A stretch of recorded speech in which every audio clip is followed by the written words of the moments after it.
Penyanyi dangdut Uut Permatasari bersyukur sang suami jabat Kapolres. AKBP Tri Gofarudin Pulungan kini resmi jadi Kapolres Goa, Makassar, Sulawesi Selatan. Selain bahagia, Uut harus meninggalkan sementara putranya, Rafif Atalah Pulungan di Jakarta.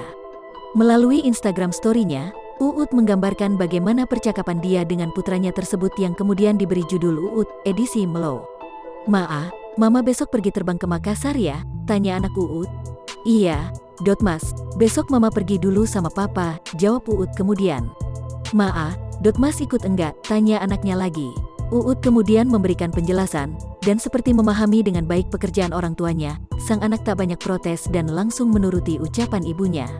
"Nanti Mama akan jemput Mas Rafif ya, jadi Mas di Jakarta dulu sama Oma dan Om," kata Uut pada putranya.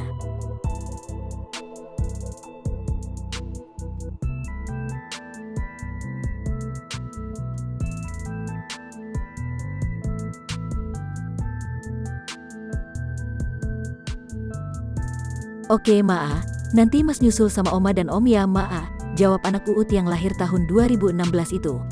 Ucapan selamat atas jabatan baru suami Uut Permatasari diberikan oleh Usi Sulistiawati.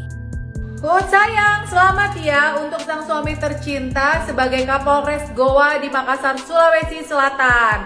Selamat ya Bapak AKBP Tri Gofarudin Pulungan. Semoga selalu dilancarkan ke depannya. Amin.